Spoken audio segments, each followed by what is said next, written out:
Hi everyone, welcome back to my channel, Inain's Forensic Classroom. In the previous videos, we have covered some really important foundational topics. If you haven't watched those yet, I highly recommend you go through, check them out first because everything we discuss in this series builds on each other. Now today we are moving into something that I'm really excited about, that is the 7S of crime scene management. 7S of crime scene management. So this is basically the backbone, the framework, the complete roadmap that every crime scene investigators follow from the moment they arrive at the scene to the moment they leave. And once you understand these 7S, everything else, the photography, sketching, the evidence collection, all of it will start to make much more sense. So stay with me till the end because this video is going to completely change how you think about crime scene investigation. Now let's go straight into it. So the first S is secure the scene. So this is the very first thing that needs to happen when an officer or an investigator arrives at the crime scene is basically to secure it. And when we say secure, we mean physically controlling the area. So you put up the crime scene tape, you establish the perimeter, and you make sure that nobody enters the perimeter. No unauthorized person, and I mean nobody enters the space. It doesn't mean if it's a curious neighbor, a journalist, or even a senior officer who has no role in the investigation. If you are not supposed to be inside that perimeter, you do not cross it. This is so critical because a crime scene is essentially a story which is frozen in time. So every footprint, fingerprint, every drop of blood, all of it tells you something. The moment an unauthorized person walks in, they can unknowingly destroy evidence that can never be recovered. Now moving on to the second S, which is to separate the witness. Now, while the scene is being secured, this is something equally important happening simultaneously, and this is separating the witnesses. So anyone who was present at or near the crime scene needs to be identified and kept separate from each other immediately. Now, you might wonder, why do we separate them? Why do we not let them talk? So see, human memory is incredibly fragile and surprisingly very easy to influence. Now, if there are two witnesses who are standing together and one of them says, I think I saw a man in a red jacket, the other person might unconsciously start to believe that yes, they saw a red jacket too, even if they didn't. So this is called as memory contamination, and it can completely derail an investigation. So witnesses are separated, their details are recorded, and they are interviewed individually. So this way each accounts remain pure, independent, and uninfluenced, and their statements become far more reliable and far more useful in the court. Then we move on to the third S, which is scan the scene. Now, once the scene is secured and witnesses are separated, the investigators does the initial scan. And this is not a detailed search that comes later on. This is a very slow, careful, big picture walkthrough where the investigator is simply observing. So they are taking it all in, getting a general sense of what they are dealing with. Now, during the scan, the investigator is asking themselves questions like, what type of crime scene is this? What apparently has happened here? Is there any immediate danger like a gas leak or an unstable structure or a biological hazard? So are there any pieces of evidence that are fragile or at risk of being destroyed quickly? So this initial scan is also when the investigator begins to form what we call as preliminary theory of the incident. So this is not a conclusion, this is just a starting point, because how you perceive a scene in those first few minutes, it shapes how you plan your entire investigation strategy.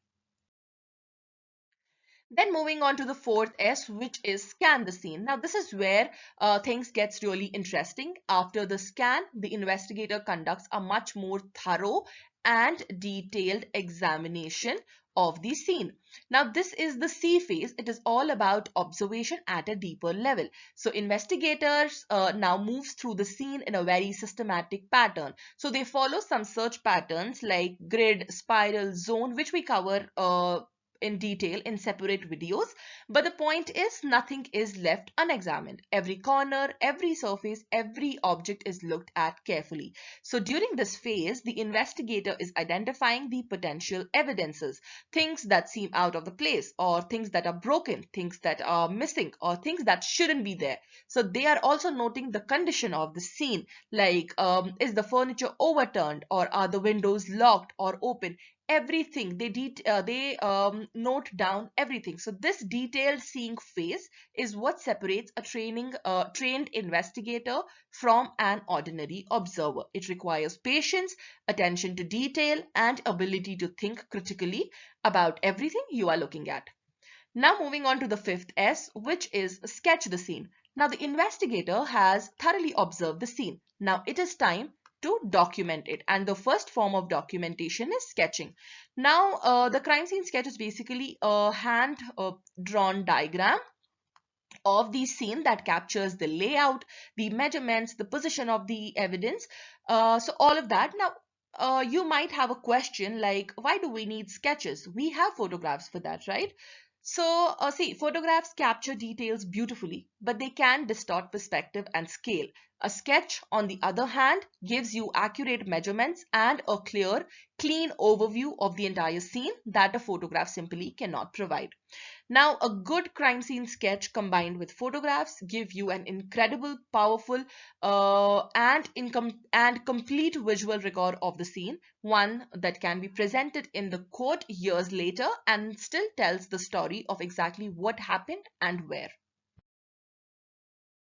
Then we have the sixth S, which is search for evidence. Now, this is the phase that most people think of when they imagine crime scene investigation, the actual search for physical evidences.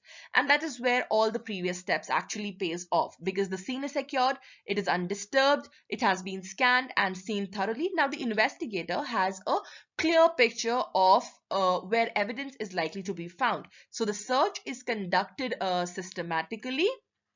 Nothing is uh, rushed, nothing is randomly picked up. Evidence is first photographed in its original position, and then they collected using proper tools and techniques to avoid contamination. Now, no matter how incriminating a piece of evidence is, if it wasn't collected properly, it loses its legal value. And that is why the search phase is so methodical, so precise, and so critical to the entire investigation.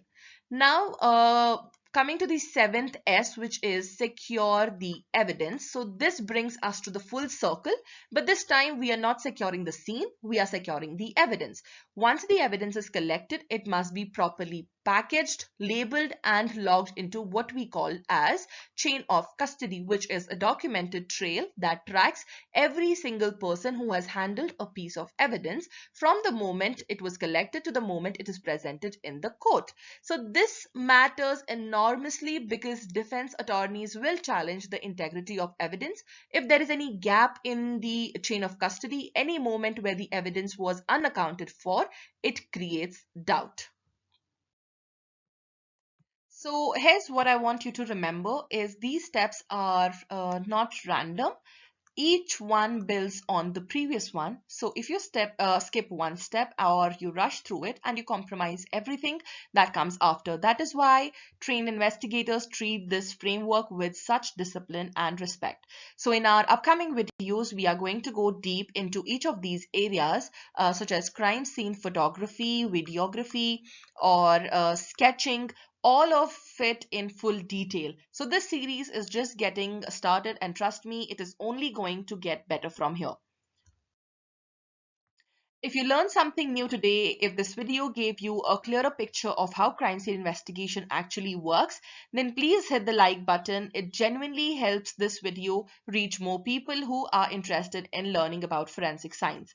If you are new here and you want to keep learning with me, please subscribe to the channel and hit the bell icon so you never miss a new video. And if you know someone who loves crime, forensics, law, or investigation, share this video with them. It would mean the world to me. I'm working really hard to build the series and make it as informative and as valuable as possible for all of you, and your support, it truly keeps me going. Thank you so much for watching. I'll see you in the next one. Take care. Bye-bye.